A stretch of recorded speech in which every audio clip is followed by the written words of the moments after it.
Cave Story, a novelization by Jackman B. Category: Cave Story. Genre: Adventure. Words: 134,856. Rating: T. Status: Complete. Summary: a novelization of the popular freeware PC game created by Daisuke Amaya, aka Pixel. End of chapter. Chapter 1. Chapter 1. From somewhere, a transmission. His panicked fingers tagged wildly at the keyboard, desperately trying to make a connection. He had been locked in this bland, featureless room for days now.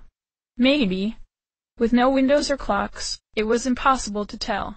The computer couldn't even give him a straight answer, not having a clock or calendar installed.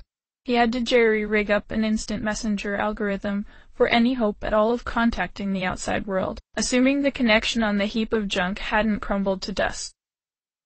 Connecting to network, the blank, black screen displayed. He crossed his fingers, his eyes glued to the pixels, waiting for that little cursor flashing constantly to print out some good news. He was hungry and thirsty, and this place didn't even have a bathroom. He had a lot of problems on his plate. This computer was his only shot. Logged on, it displayed, "Thank heaven!" The line was immediately followed with the "executing chat algorithm." He gave one heavy sigh of relief. His rapidly beating heart began to slow, and his shaking hands began to calm themselves. "Sue, are you there?" He spoke as he typed, naturally not expecting a verbal reply, but he felt that talking to himself calmed his nerves when he got into the worst of it. He misspelled there once, and he hit the spacebar one too many times. He was having a difficult time keeping himself under control. "It's me, Kazuma." He shouted his name, as if Sue would be able to hear him. "I've managed to get away somehow," he continued, his fingers a blur in front of his own face, his mouth parched. "But I've gotten lost. I found a shelter. There's nothing here." He glanced around the room as he reflected that message. Nope, still nothing. A computer, a desk, a door that was locked shut. And his teleporter. He couldn't use it to leave.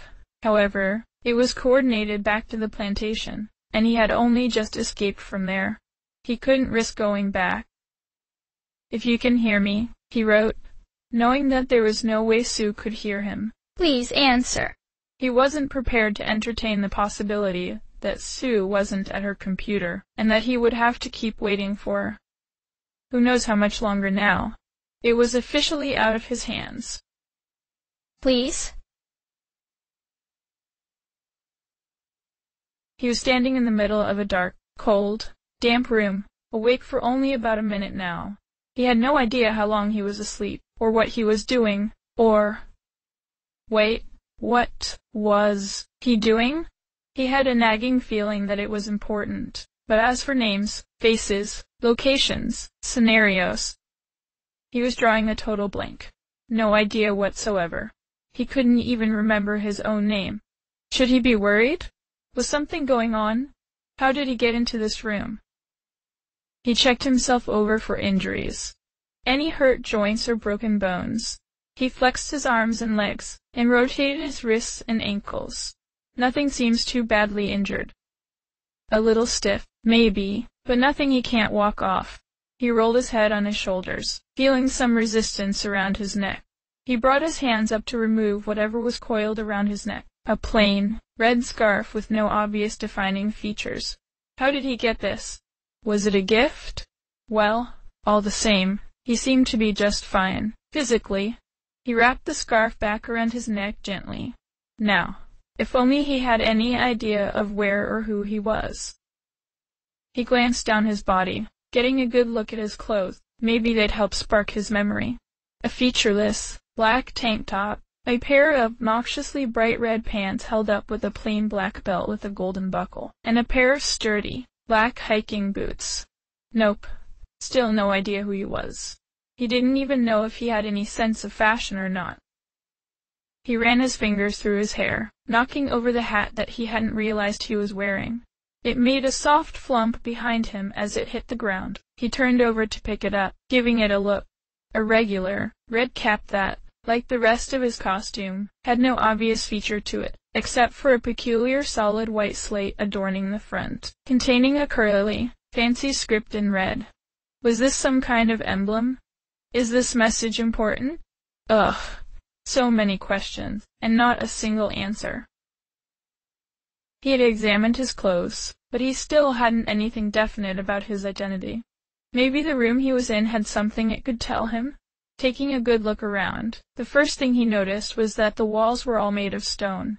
Uncut, unprocessed stone. So, maybe he was underground? In a cave of some kind?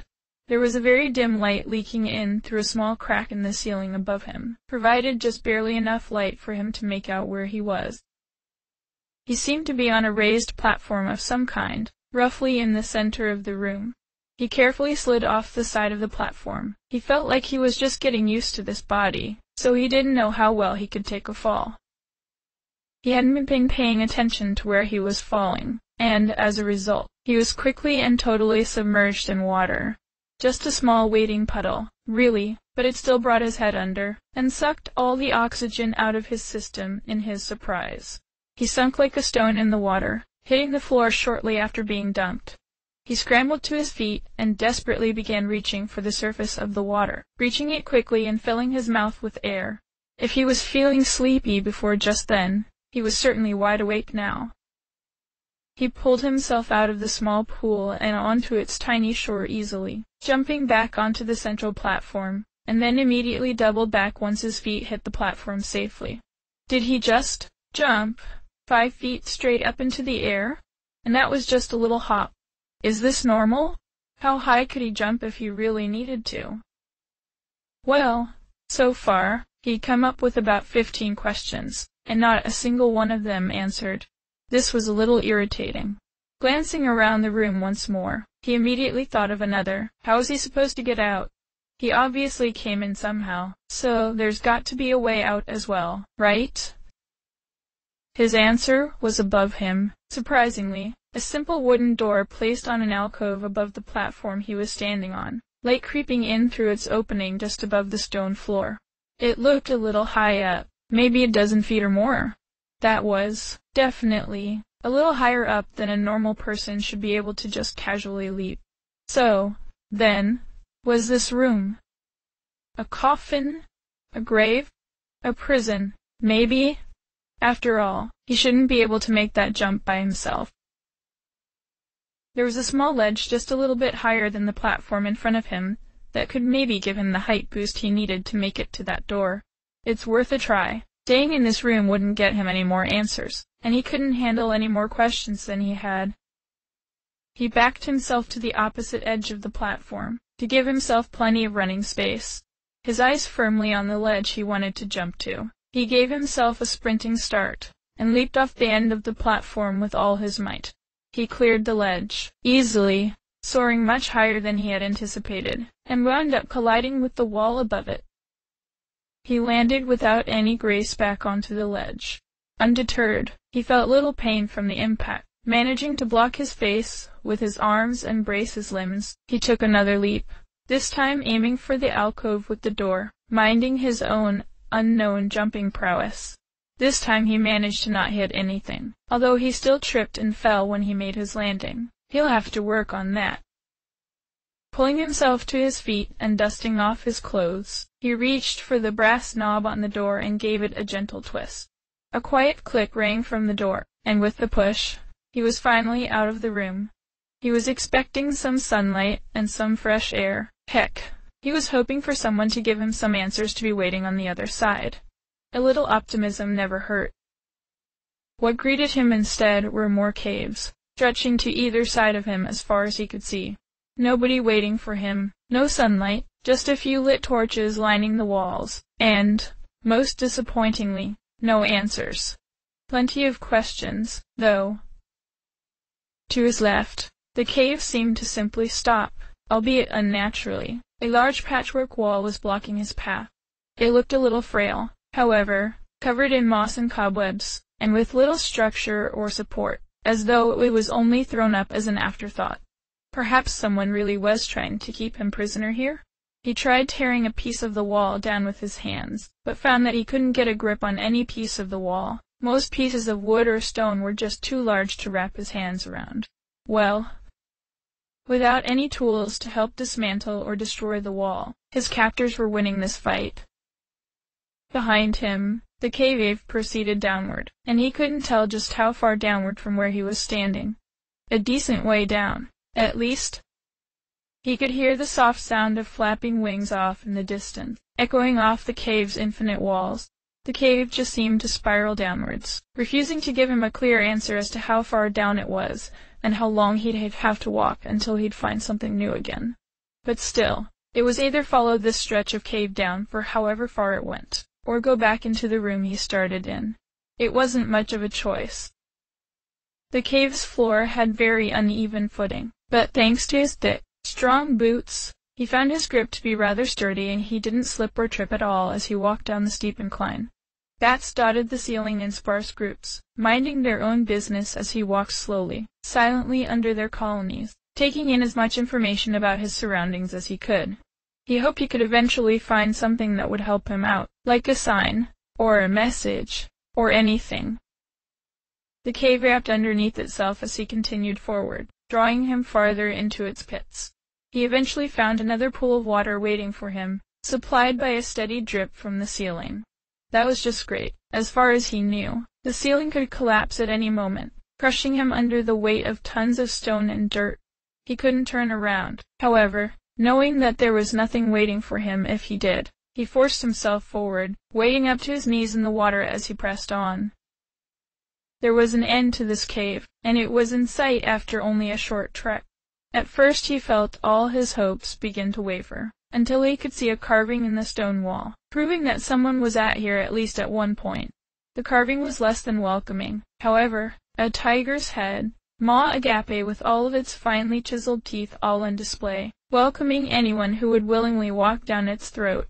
The head had a surprising amount of detail on it. The nose, the eyes, the ears, even the fur was taken into account as they were carved out of the stone. He thought it was very impressive as he walked himself into the tiger's mouth.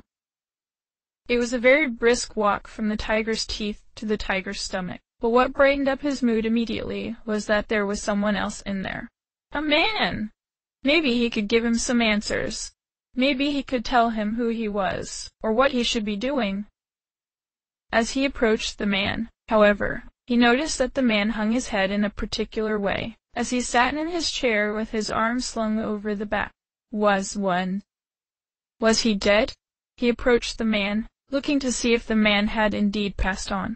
No, he could see his chest rising and falling, and he could hear the loud, reverberating noise from his nose with every inward breath. The guy was just asleep, not dead. That was a relief, at least. He tried everything he could to wake the man up. He clapped his hands, he stamped his feet, he tried poking and shaking the man, but nothing was working. The man could have slept through a stampede. That was really rather irritating. The one chance he had to ask some questions, and the guy was asleep. He sighed. The man didn't look familiar to him anyway, and from the looks of his house, he hadn't been away from the place for ages. There was a chance he was just intruding on some bum's living space. Well, this was certainly a bust. He walked all this way, hoping to find something, anything, that could help him with who he was, and he turned up nothing. There was nothing between this room and the room he woke up in, either.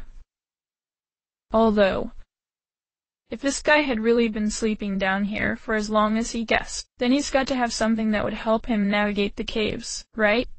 Maybe some kind of weapon to help him hunt for food?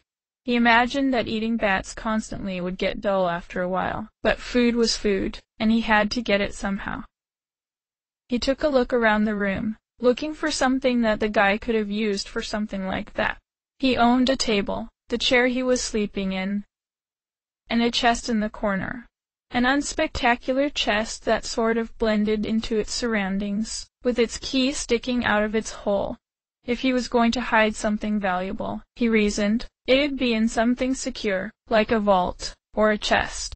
So, hopefully there was something in there that he could use.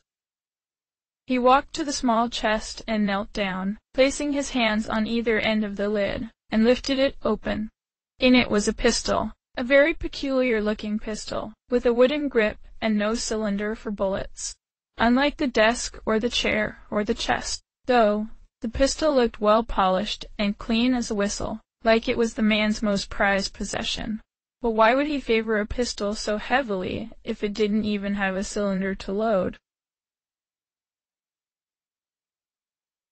Kazuma had been sitting at his computer for hours now, constantly refreshing his connection to the network in a mad attempt to connect to Sue, after realizing that just because he was connected to the network, he wasn't necessarily connected to her. Searching for user, Sue, blinked on the screen, preceded by 11 lines saying the exact same thing, only to end with a "no users found." He was beginning to grow desperate. Knowing that the chances on his 12th attempt were no better, he tried again anyway, hoping, practically praying for Sue to just log on and give him some help. He bit the nail on his thumb nervously, his right heel thumping on the ground in anticipation. Come on, come on, he whispered to himself, his eyes scanning the computer screen frantically for any change at all. Finally, another line printed on the screen, one that broke the pattern, "one user, Sue, found." Kazuma nearly leapt straight out of his chair in delight, shouting yes, and pumping his fists to the sky in triumph. He quickly sat himself back down and began blitzing his fingers across the keyboard. "Sue, please respond," he typed, yelling the same thing desperately. "They're looking for you." Judging from Sue's lack of replies, he could only assume the worst, that she was away from her keyboard. "Are you asleep?" he asked densely, as if he expected a reply if she were. "Your brother is so lonely." Just out of curiosity, he pointed the barrel of the pistol back out the throat of the tiger's stomach, and pulled the trigger. He didn't really expect anything to come out, unless the gun had a single bullet loaded into its barrel. It couldn't possibly carry any sort of ammunition in it. The moment he pulled the trigger, however, a single beam of light flung from the pistol and seemed to simply phase out after a few yards in front of him. The light came out with a thwip noise, as if the gun was shooting air instead of something else entirely. That was certainly a surprise. He hadn't expected anything to come out of the gun at all. He pulled the trigger several more times, and each time, without fail, a small beam of light would fire from the weapon and simply disappear after a short distance. As a test, he fired one of these lasers into the floor in front of him, and to his astonishment, there was a singe on the floor where the light had hit. This weapon can actually cause damage. It wasn't just some kind of glorified sparkler. He carefully looked the weapon over, trying to find some kind of apparatus or something that caused this impossible ammunition. He found nothing of the sort, just an etching along the butt of the grip that read Polar Star. Perhaps the name of the gun, or the name of the genius gunsmith that made it. He started thinking of any sort of application he could find for the Polar Star. He could hunt some bats, if he wanted, but he'd rather something a bit more practical. Then he remembered the blockade near the beginning of the cave, the one that looked dilapidated and could be destroyed if he had some kind of tool to work with. Could the Polar Star have enough firepower for the job? There was only one way to find out. With renewed vigor, he dashed his way back to the start of this cave, wading through pools of water and doing his best to not disturb the wildlife of the cave, to the door leading back to the room he woke up in. In front of him was the wall he could not pass before. Now was the moment. He picked a spot low enough on the wall for him to walk through, and fired a shot. The wall did not crumble or shatter as he had expected, but rather, a sizable chunk of the wall sizzled away where the shot had landed, finally able to continue to where he assumed would lead outside. A cave must have a mouth. After all, he eagerly pressed forward. Ahead of him was a doorway, with the door that was keeping it closed knocked off its hinges and splintered on the ground to the side. With the promise that answers would be just through the doorway, he continued onward, and promptly fell straight down when the ground gave way underneath him. "Sua!" Kazuma moaned loudly, exhausted from all his frantic typing and hoping and chatting to himself. The one time he had something of dire importance to tell her, and she was off doing who knows what. "Answer me!" he demanded. She was going to get an earful when they get back together. That's for darn sure. I'm so hungry. He lamented quickly after. He rubbed his growling stomach with his free hand, trying to ease the pain he felt from it being so empty. There's nothing to eat, and I've been reduced to eating cockroaches. He could just hear her reply to that one. What? Cockroaches? Are you nuts? Kazuma, you can't really be that hungry, can you? That's so stupid. That's a joke. He backpedaled, forcing out a laugh, even though it wasn't really that funny, given his situation. But if I have to, though, I really will. Hand over the key, he demanded, his face bunched up to a vicious snarl. He wasn't playing around. No, I won't, she yelled back, putting up her fists as if she was going to defend herself over the key. He was a good head and shoulders larger than her, though, but she was too intimidated to run, or to even look him in the eye. He would never strike her, and he relied on his size and tone of voice to get her to cooperate, although she was making this awfully difficult. Are you trying to protect Sue?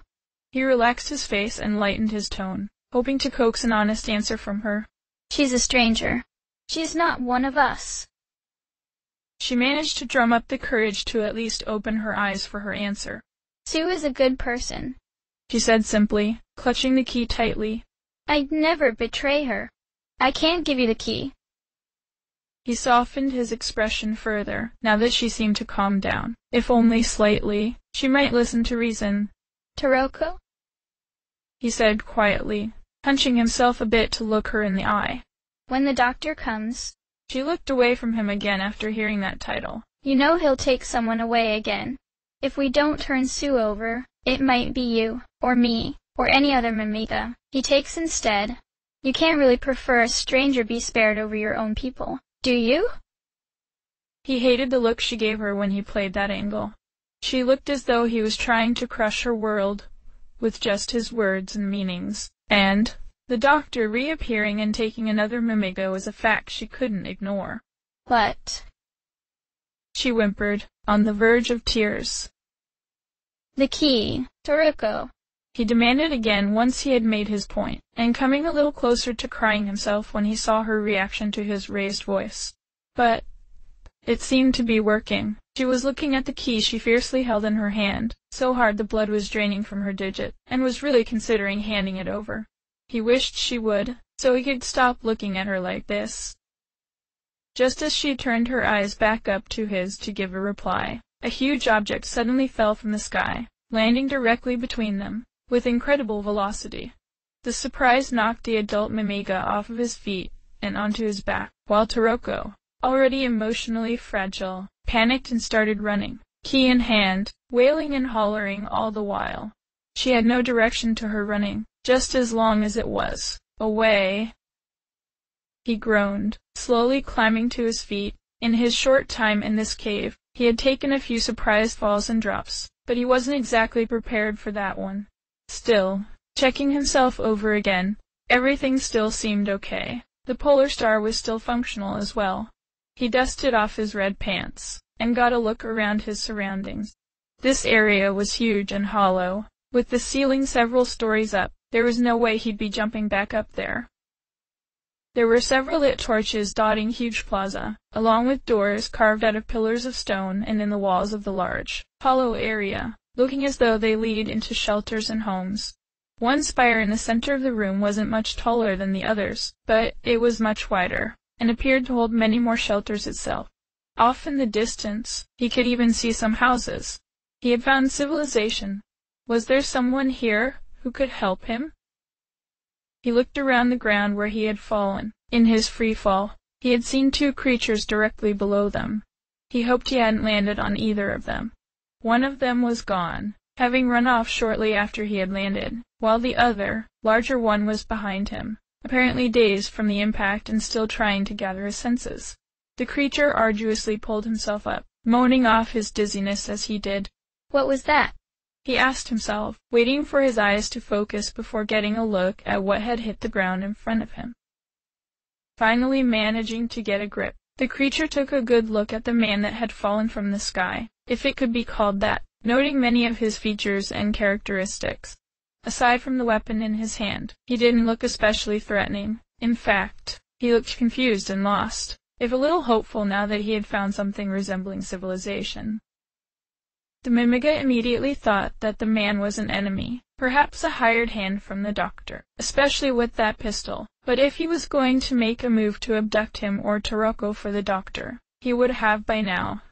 The doctor's minions weren't very big on subtlety, and he looked as if he wasn't going to make a move with the weapon, either. "You're not with the doctor?" he asked. He gave the creature a confused look, as if he didn't know who this doctor was, and then immediately looked downtrodden, since, if this creature did not recognize him as friend or foe, it would be unlikely that he knew anything about him at all. The Mimiga gave a relieved huff through his nose. "That's good. Then, they're not here yet." The Mimiga looked him in the eyes as he continued. He wore a long, purple robe. It looked a little torn, especially along the bottom, but it actually looked fairly comfortable all the same. He had a painful-looking scar drawn all across his dog-like snout, and he had large, white, floppy ears that reached all the way down to his shoulders. His eyes were a light red, and his pupils were thin slits, like a snake's. "My name is King," he said, without offering a hand to shake or anything of the sort. "I'm the number one in this village. Not that that means a whole lot by now," he continued, his eyes softening considerably as he looked over his village. "with only 6 of us left in all. Well, 7, if you count Sue. I don't like to, though. She's not one of us. She's just an outsider that showed up recently." "Is she a friend of yours?" He wanted to shake his head, since he had no idea who anybody was and couldn't say for certain if he was really affiliated with anybody, but instead just stared blankly, unable to give a correct answer. King gave an annoyed grunt at the silence. "Not a lot to say, huh?" he said, walking past him, intent on finding Taroko. "Whatever. We Mimiga mind our own business. Just stay out of trouble." And he was off. He looked around his landing site. King said that there were 7 Mimiga here. There's him, and the other one he nearly landed on. So, there are 5 others here. Maybe one of them could help him with his identity. Just a short distance from where he landed was a sign, next to a doorway. With no other direction to take, he may as well start anywhere, and this doorway was as good a place as any. The sign next to it said reservoir, probably where the Mimiga got their drinking water, since the rest of the village looked fairly bone-dry. Just through a short tunnel was a large ditch, where water seemed to collect from an opening in the ceiling. There was no water source. However, it appeared as though the aquifer the reservoir got its water was turning up dry. The reservoir would empty fairly quickly if there was no intake. It was a good thing there were so few Mimiga to maintain, in that case. Sitting at the edge of the reservoir shore was a single Mimiga, a fishing rod held loosely in his hand. His demeanor relaxed, as though he was totally unconcerned with the village being so empty, and the threat of some doctor coming by to take anyone by surprise. Next to him was a metal pail, probably containing whatever the Mimiga had caught, or was using for bait. He took a look inside the pail. It was nearly empty, and dry, save for a single piece of shiny metal that rested on the bottom. The Mimiga looked him in the eye, once it realized he was there. "You with the doctor?" he asked simply. He didn't seem nervous or apprehensive at all. He knew that if he was, struggling wouldn't help him much, since he'd seen others simply vanish whenever the doctor rolled into town. They weren't carried or carted off, they'd just simply disappear. You can't exactly fight something like that. Again, since he couldn't remember anything about who he was or who he knew, he couldn't give an honest answer, and instead gave no answer at all. "Guess not." The Mimiga answered for him. "How about Sue? Are you with her?" Yet again, no clear answer, although his expression was changing noticeably to reflect that his not knowing was beginning to distress him. "Do you know her? She is the cute girl that stays cooped up in Arthur's house all the time. She showed up here not too long ago, washed up right here on the reservoir. And since you're not exactly local either, I just thought, well, you know." You don't look like any human I've ever seen. You look different from the doctor. Different? Now that the Mimiga had mentioned it, he hadn't taken the time to look at himself in the water's reflection, even with all his opportunities. He got on his hands and knees and crawled to the water's fringe, seeing himself in its mirror. Large, blue eyes, and black, unkempt hair underneath his red hat.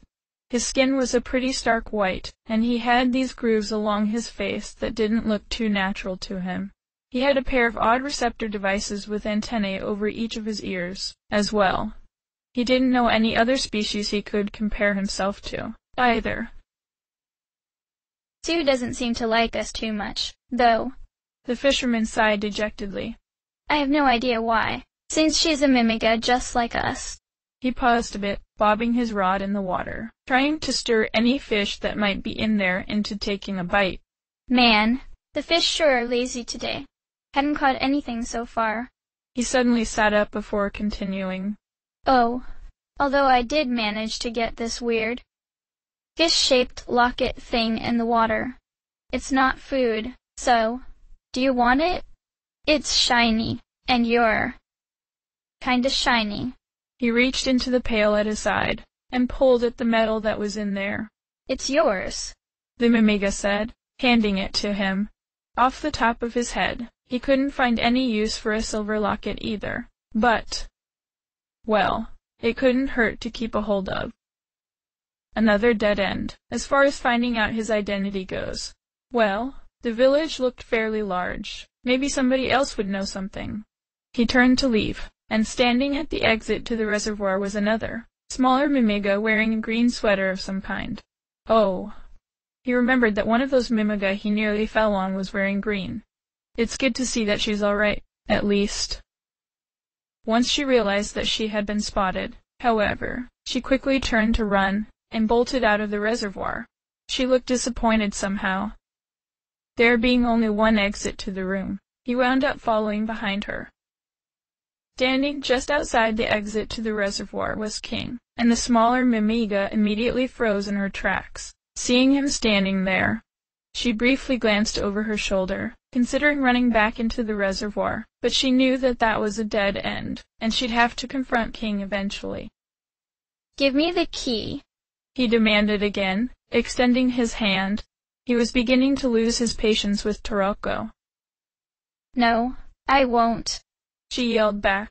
She closed her eyes, lowered her head, and charged forward, straight for King. Out of all her options, he wasn't expecting her to do that. He was caught off guard, and Toroko managed to knock him off balance as she body-tackled him. He wasn't hurt at all, but he had lost his footing, and fell to his side from the rush, giving Toroko the opportunity to sprint straight past him and off into the distance. King scrambled to his feet as quickly as he could, but Toroko had too much of a head start, and was already out of his sight. The rocky spires and cliffs in the village made plenty of hiding spots for her to use, and no matter where King started looking, she'd run to the next safest spot if she saw him coming. He cursed under his breath, looking out over the village, his eyes scanning every nook and cranny he could find from his vantage point. You're not getting away that easily, Toroko, he promised. The man walked up to King, looking out over the village with him. King had seen him standing there in the doorway to the reservoir, watching the whole thing play in front of him. Thanks a lot for your help, he said sarcastically. Now I have no idea where Toroko is. Again, and she has the key to Arthur's house. I need to get that key. You could have helped me catch her, you know. He gave King an offended look, as if King had said or done something insulting to him directly. What? He asked, when he remembered their earlier discussion. Oh, yes. I told you to stay out of trouble, didn't I? His face relaxed and he nodded, telling King that he was only doing what he was told. Well, good job, then. You take orders well, unlike some others.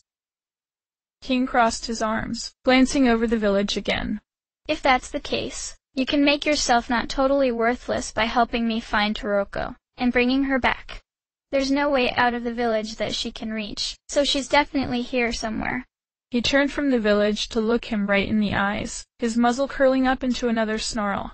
If you hurt her, I'll break you. Just so we're clear.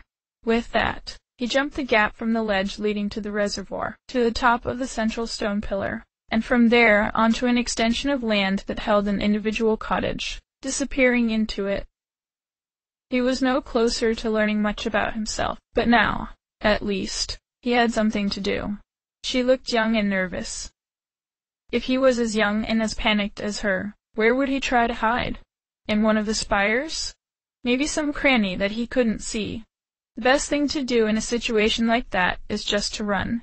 So, maybe she just ran as far as she could, for as long as she could. The stone spires were easily 3 stories tall, or more. He had no trouble, however, simply falling down from ledge to ledge, quickly and harmlessly falling to the bottom floor. The falling wasn't so alien to him as it was the jumping. In the far corner of the area was another shelter. It was a shack of some kind, although it had certainly seen better days. Half of it was collapsed, though the other half, closer to the wall of the rocky dome, seemed stable enough. He jogged up to the shelter, noticing that the door to it was ajar. Well, anywhere was a good start, really. Pushing the door to the shack open, there wasn't really a whole lot to see. There was no floor, and instead the ground was just as uneven as the ground outside the shack. There were a few boxes here and there in the building, looking as though they were made of metal, but he couldn't begin to guess what was in them. The oddest feature was a carved stone hanging low from the ceiling. What was it supposed to be? A chandelier? Some kind of pendulum? It was one of the odder features to include in. Why, you, he heard a voice say. He spun around, searching for the voice, when a small mamiga, the one he was tasked to find, leaped out from behind one of the boxes. Her eyes were closed, and she was swinging a stick around as if she was trying to put up some kind of fight. His first instinct was to draw his polar star and fire, but King had given a nod a suggestion to bring her back without hurting her. There wasn't a whole lot of options available to him right off the bat. Fortunately, though, in her desperate offensive, she simply tripped over a rock on the floor, and fell flat on her face. She didn't have the nerve to get back up. Feeling as though she had screwed up her one shot at this, she stayed on the ground, hiding her face behind her hands, whimpering save me," to herself. She didn't know who could possibly come to save her now. Except for King. He walked silently up to her whimpering, quivering form. The poor girl, she probably thought the same thing as the others, and thought that he was in with the doctor. He couldn't blame her. He didn't even know for certain if he was or wasn't. But it was pretty clear that it would be a bad thing if he was. Huh? She asked, raising her head from her hands, to get a look at her attacker. He looked back at her and smiled. If he put on a positive attitude, then hopefully it'd give her the message that he didn't mean her any harm. She began, keeping eye contact with him. You're not with the doctor? He was worried that his usual strategy when asked that question would frighten her. She looked terrified to even say the title. While it might be dishonest, he shook his head. Oh, she said, sitting up to meet him face to face. My name is Taroko. I'm sorry. You had me worried. The doctor's such a mean guy. She broke eye contact with him, looking closer to the ground a short distance from where she was sitting.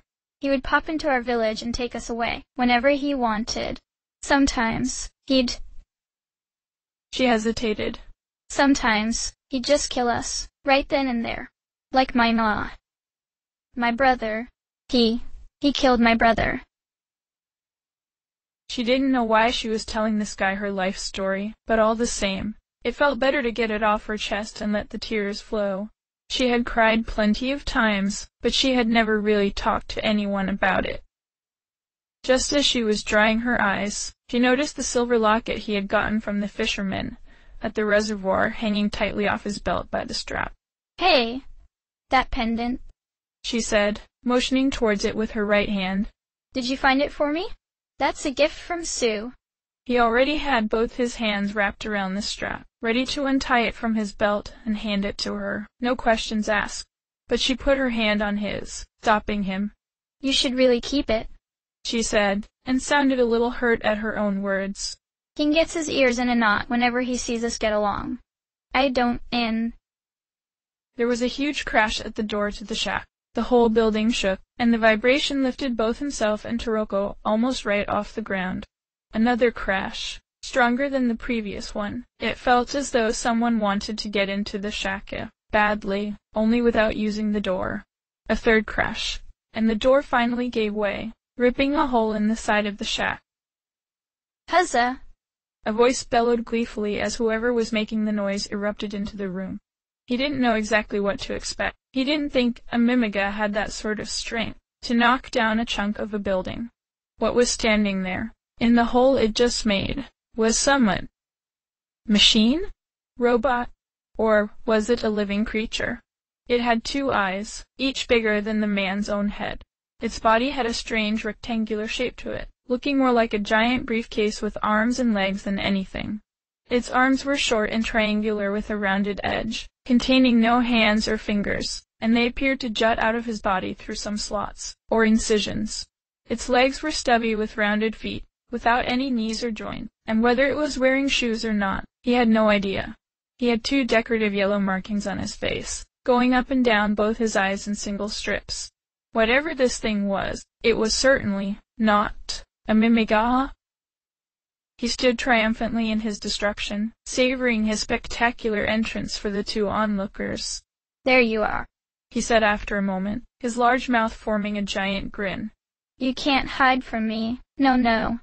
He put some mock into his tone, talking down to the others, asserting his authority immediately. I've got the nose of a bloodhound. I do. Indeed you do, came another disembodied voice, clearly feminine. The man had both his hands held firmly onto his polar star, though he wasn't aiming it at anyone just yet. Toroko, more confused than she was scared, stood behind him, using him as a shield. She had already planned out the best spot to hide in case things got ugly. The briefcase with eyes looked up, knowing exactly where to find that voice in a moment. Following his gaze, he also looked up, and without a sound, a woman simply appeared, melting into existence, in the air. She floated there for a moment, in a sitting position with her legs crossed, before plummeting to the ground.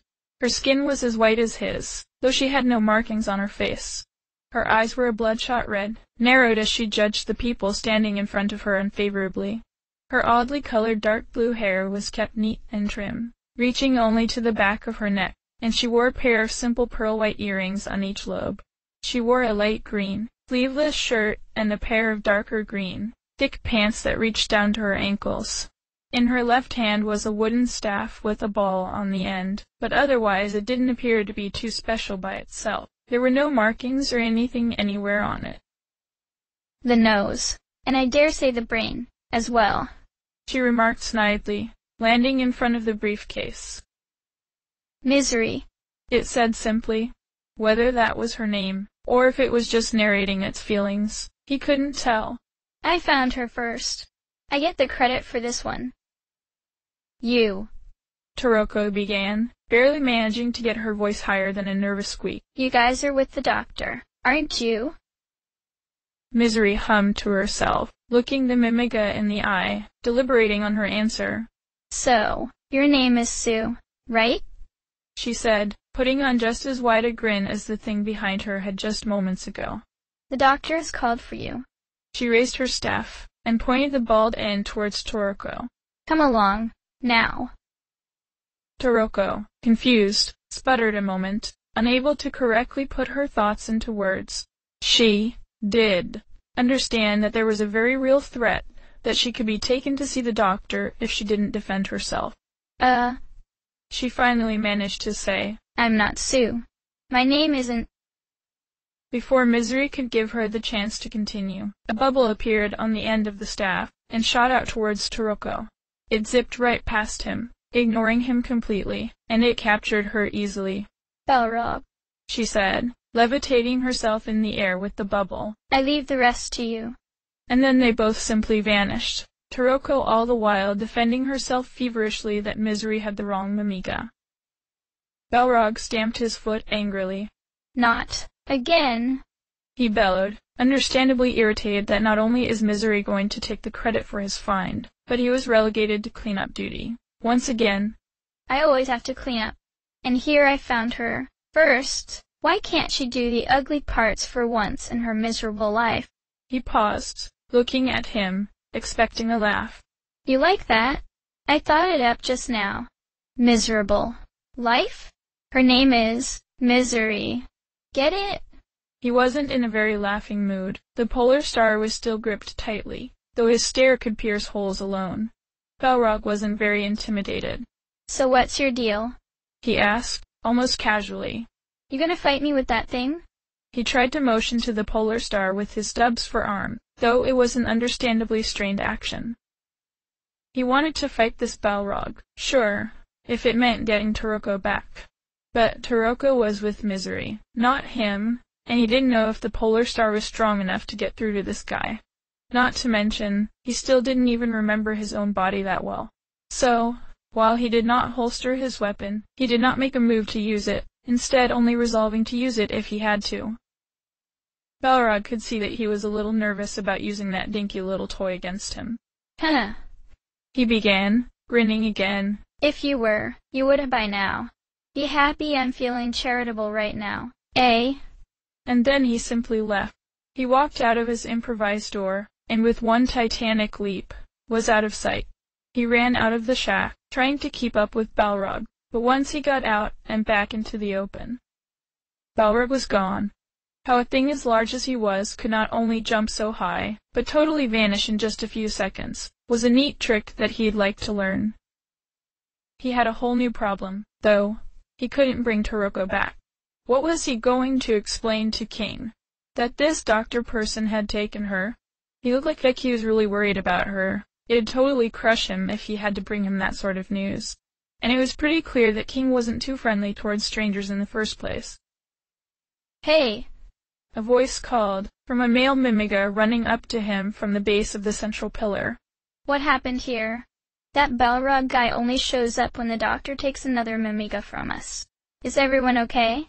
This Mimiga, shorter than King, wore a thick, brown hat, and a pair of glasses with lenses so thick they could hurt a person. He wore a green, zipped-up blazer as well. He had no reason to distrust the Mimiga, but even still, what he could tell anyone. What could he tell this one? My name is Jack. The Mimiga introduced himself, and continued, looking a little distraught. King told me about some other outsider that he asked to help look for Taroko. So, let me guess. They have her, don't they? All he could do was nod his head. Jack sighed, resting his dressed head in his hand. That's great, just great. Look, man. He restarted, reaching into his left pocket. Arthur's house has 2 keys to it. Taroko had the first one, and the second one. He paused, pulling out a key from his pocket. Was hidden at his grave. Arthur was a fabulous warrior, the best any of us had seen in generations. But the doctor and his goons managed to gang up on him, and... well, he has a grave for a reason. None of us could hope to compare to Arthur. Let's be honest. You don't look like a whole lot yourself, no offense, but someone's at least got to look after Sue.